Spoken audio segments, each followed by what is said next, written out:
Hey everyone, Mike from Just Watch back with another Just Watch review. Excited for this one today. We are finally going to give you the 3-week long-term test on this newest version of the Rolex Oyster Perpetual Submariner.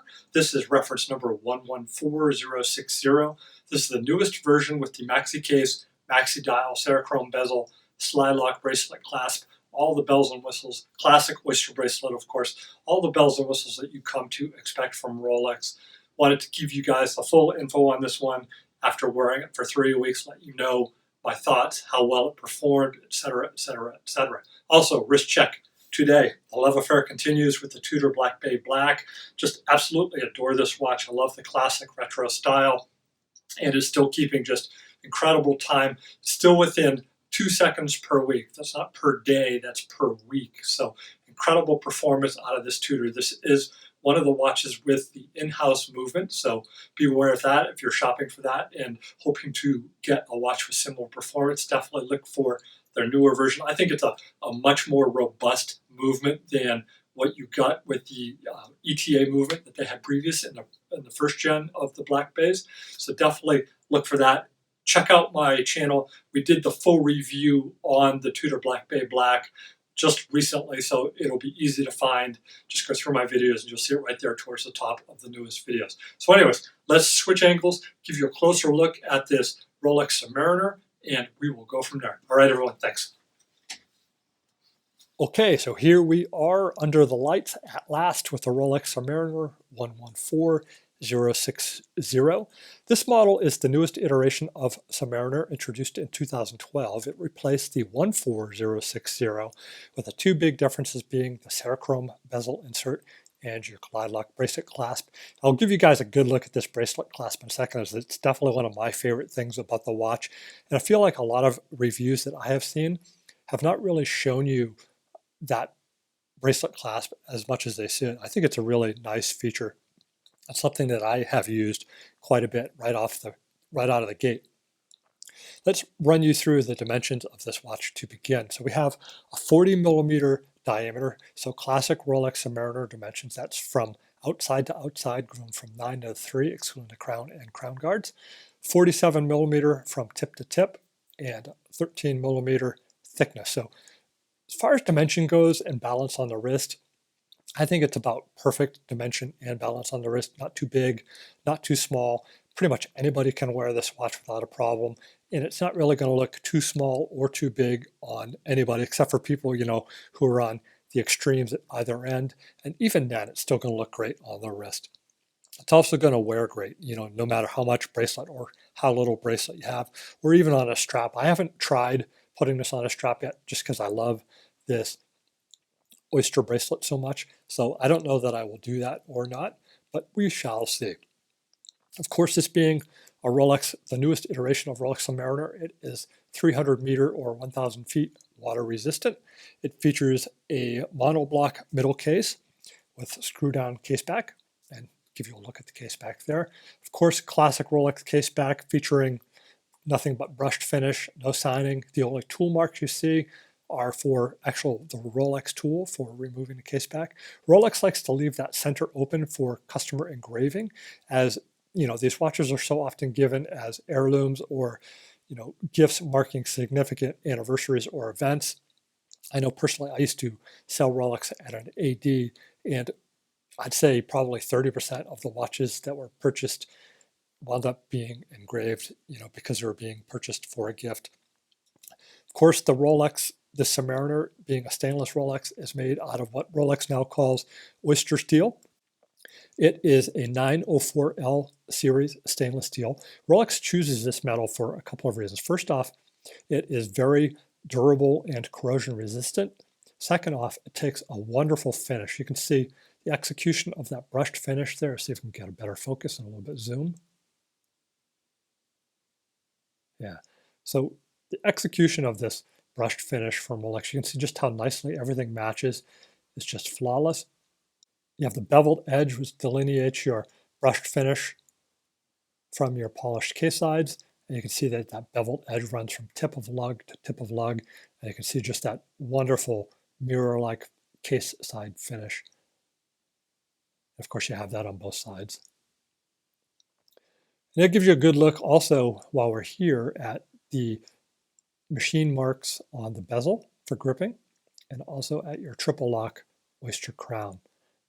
You know, both significant developments from Rolex over the decades with the Submariner watch, and definitely both part of the reason that the Submariner has been so duplicated, is so often duplicated. Rolex just nailed every design feature of this watch. It's kind of the every piece comes together perfectly type of thing, which I definitely really appreciate. Let's take a look at the bezel. So the bezel on this watch, as we mentioned, it is Cerachrome insert. So it's a type of ceramic, and what they do is they etch these numbers and markers down in, and then they PVD coat them with platinum. So it gives the watch a little extra value and attraction. Of course, we already showed you the gripper machine marks that are on the outside. Those feature those are on the full diameter of the bezel. Give you a very nice purchase for turning the watch. Definitely no problems there. It's a little bit lower profile than a lot of dive watch bezels, especially if you've handled, some Seikos and that type of thing where they really stick up off. But definitely, never a feeling that you can't get a good purchase on the bezel when you're turning it. And just really nice and sharp and good grip as far as that goes. Although I do have to say, one of the things that kind of caught me off guard with this, it's 120 click unidirectional. And the action on the bezel is actually a little bit stiffer than I thought it would be. And I don't know if that's because I'm a little bit spoiled by this Tudor Black Bay Black, which has a 60 click bezel, but the actual action per click is very light, which is good, but you're feeling almost like friction there, where I feel like it should be just kind of bearing and then the actual, kind of spring action underneath, which is what's giving us the sound. So a little surprised by the overall action on the bezel. Let's talk about the dial now. So this is the most duplicated dial probably in watchmaking history. It features 18 karat white gold index markers that are hand applied with the Chromalite lume from Rolex, of course. This being a maxi dial too, what that means is that they just added a little bit more size to each of the index markers. They're just, if you compare it to, see how skinny those are? And this is more in line with your traditional, kind of classic Rolex. And there you have your maxi dial. You can actually see a little bit of the lume popping a little bit there too, just a tiny bit. So you have your 369, you have your rectangles, of course, your triangle at the 12, and your circles everywhere else. You have signing underneath the 12 there. Features the Rolex Coronet with the Rolex Oyster Perpetual.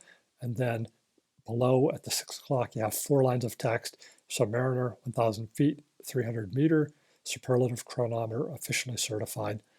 And of course, the classic, and this is a maxi handset as well, classic Mercedes handset. This is not developed with the very first Rolexes. I think it was the second generation, or maybe I know it was very early on. Somebody wants to correct me. I don't think the very first Submariners had the Mercedes handset, though. I think that came along after. But it is also a very often duplicated handset from Rolex with the Mercedes handset, also featuring flawless execution on the finish, as you can see there, with them being white gold, and also with the application of the lume. You have an open minute track, so no line on the minute track. Classic Rolex has often had a closed minute track, as you have there on the Tudor. You can see it is this newest generation is an open minute track. And then your reflector ring. And I'm going to zoom in a little bit so you can see that better. So there's your reflector ring with the Rolex, Rolex, Rolex going all the way around. And also your Rolex crown at the 12 o'clock. And then I did not point out the Swiss made that is at the 6. So there's a good look at your dial. It's just a gorgeous gloss black dial. As I said, very often duplicated. Very nice to wear, very easy to read and legible in all conditions, no problems there at all. The dial is, of course, protected by sapphire crystal. This is a very low profile crystal. You can see it really doesn't, get focus there, there we go. It really doesn't come up much out of the case or out of the bezel at all. It doesn't have much of a step up. It has a very low dome to it. I think this is a good thing. It makes the watch have a little bit lower profile, and it also makes the watch less prone to damage, should you bang it on a door jamb. I mean, who hasn't done that, walking through a door, hit it, catch it on a doorknob, or, God forbid, if you drop the watch onto a hard surface, you have a slate floor, a tile floor, or something like that. So the watch will be a little less prone to damage should you drop it, which I think is a good thing too. Crown on this watch, of course, we already kind of talked about, is the Rolex Triple Lock waterproof crown. That is something that was developed by Rolex and has been perfected over the decades. Of course, the crown action on this, just buttery smooth as you would expect. Very solid feeling when you lock it down. Also a nice solid click when it pops out. So you can come out there. Features hack movement. It only comes out one step, of course, because it is not a date feature. And then you can set your time. Let's actually come around to the 10 o'clock here. Very precise feel when you're setting the time. There's not a lot of slop or play between the crown and that minute hand. So we'll bring that around to about 10:08. And then coming back in, also a very nice solid feel to the crown. And then catching those threads, there's no doubt about catching those threads. You never feel like, oh, this might be cross-threading. There's no wobble in the crown at all. It's just a very solid crown feeling. Very nice threading, of course. And then when you get it fully locked down, there's no doubt that you're fully down. And there's never a feeling like you need to, make sure that you're tight and, maybe tempt you to over tight it or anything like that. So no problems there. Bracelet, of course, we already talked about the beautiful finish that runs along this bracelet, that beautiful brushed finish featuring polished case sides with a really nice chamfer. And then you can see there's your look underneath. So the bottom of the bracelet is nicely chamfered, so it won't catch any arm hairs. It's also a little bit scalloped to allow air to get underneath there a little bit better. Of course, it features screw down or screw pins instead of pins. It features screws for adjusting the size, which is a welcome addition. And then your glide lock, which I wanted to show you guys. Before we get to the glide lock, let's show you just the inside, just the finish on that inside of this bracelet clasp. You see just how nicely that's executed. It's mirror polished, as you would expect from Rolex. And it closes with that wonderful snick and snap. So no holes on the outside of the bracelet clasp, of course, as that is all internal. And then you have your Rolex crown, which is nicely embossed outside. You can see how nicely that stands out. Actually, we'll zoom in a little bit for you there. Give you a nice close look. So there's your Rolex crown, and it's actually when you're opening it, let me zoom back out before we do that. When you're opening the watch, that's the first thing they're catching is underneath that crown. So that flips up. It's a very solid click when that closes and a very nice solid open, but not too difficult. And then the second part you catch is here, and that is spring loaded. So that's what lifts that off of that little tab underneath. It also gives it that nice solid sounding click when it closes. And then your glide lock.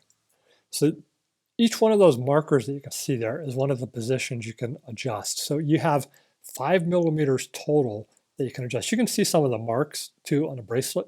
That's where it's underneath here, just from rubbing, totally normal.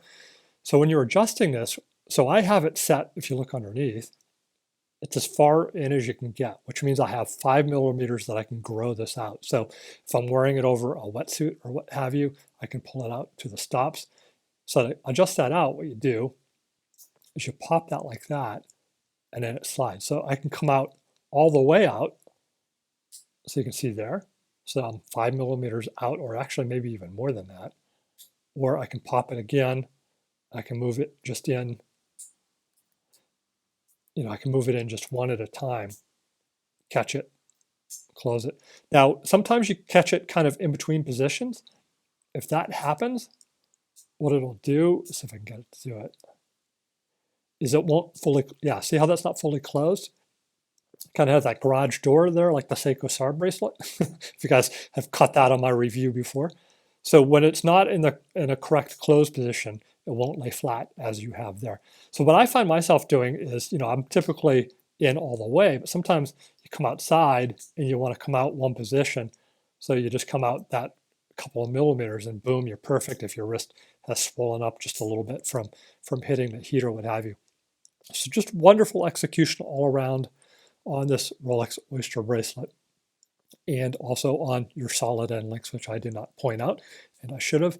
And as we mentioned earlier, just the way everything matches is just wonderful. Last but not least, we need to talk about the heart of this beast, which is the Rolex 3130 COSC certified movement. So this, of course, features hack, which you would expect with a movement of this sort. It is a center hour, minute, and second hands. It features a 48-hour power reserve, a paramagnetic blue parachrome hairspring, which Rolex developed, and of course a full balance bridge, which gives you more shock resistance and also better accuracy. COSC is, something like -4 +6. I think it's about a 10-second range on COSC. But what Rolex does is they hold it to a +2, -2. They put the movement into the case, they case it up, and then they test it again. That's where your superlative chronometer officially certified comes from, is that they won't let the watch leave the factory until it's running cased up complete at +2, -2. This watch is currently running right on +2, so it's just on the edge, just inside the lines, I think is the best way to say it, of being within that superlative chronometer, but it is nonetheless running at just about just about 2 seconds a day fast. So no problems there. I'll give you a look at the watch too on the wrist. So there is the Tudor Black Bay Black. We'll pop that off and we'll come onto the wrist. You can see the Tudor Black Bay Black definitely left a little mark on me from where I had it on. It's a little warm outside today, and it was definitely on the small side. So there is the Submariner on the wrist. Like I said, it's the size on it, it's not as big as the Black Bay Black. And it's funny because the Black Bay Black is listed as 41 millimeters. It does not have the crown guards. But it's definitely, it looks a lot bigger to my eye, at least, than the Submariner does. Even with the Submariner having, your maxi case, which I forgot to show you earlier. So your maxi case basically just means that you have more shoulder. The lugs are just a little bit bigger and thicker. If you look at an older Submariner, let's see if I can assimilate what it does with my fingertip there. It kind of has a taper like that. You can see what my finger's blocking off. What that did is it gave you a really nice aesthetic from bracelet to the case. It just kind of gave the watch a nice flow, very similar to what you get here with the Tudor Black Bay Black. You can see how that kind of flows nicely. This is more in line with that classic Rolex case lug, where this is your new maxi case. So it's kind of a little bit more square stop where that bracelet hits the case. So all in all, an excellent watch. A little disappointed with the bracelet, to tell you the truth. The timing is running +2, which is fine as far as Rolex goes. I might actually I have a really good local Rolex guy. I might bring it in and have him regulate this and see if we can get that a little bit better even. I would like to get it as close as my Tudor Black Bay Black is running. This is running at under 2 seconds fast per week, where this is running about 14 seconds fast per week. So draw your own conclusions there as far as the difference between the two watches go. And we'll definitely come back to that as we're going to do your direct comparison between these two. We're going to go head to head, Tudor Black Bay Black versus Rolex Oyster Perpetual Submariner. So there is your review, your full review, 2 weeks on the wrist. I really have enjoyed wearing this watch. It has, like I said, a really nice wrist feel and balance and just a really nice size, running at 2 seconds fast per day. Not horrible, but I think it could be a little bit better. Like I said, I'm going to have my local Rolex guy look at that and see what he says, and we will go from there. So anyways, everybody, thanks for checking into this review on the new Submariner. We will be bringing you the head-to-head against the Black Bay Black very soon, hopefully very, very soon. And everyone, thank you for watching. I'd love to know your feedback on the Rolex Oyster Perpetual Submariner, if you own one, and how is yours running, or also if you own a Rolex, how's it running, and what do you guys think about this watch as far as overall? Do you like the new maxi case better than the traditional lugged Rolex case that had been around for decades preceding this new case, what have you? So anyways, everybody, thank you so much for tuning into this episode. If you like our content and you have not subscribed yet, please do hit that subscribe button below. And also, we definitely appreciate your likes and comments. We always have great running talk below all of our videos. I do appreciate talking back and forth with everybody about watches. You know, that's what we're here for. That's what we're all here for, and that's what we appreciate. So everyone, thanks again for tuning in. We will catch you soon with the next.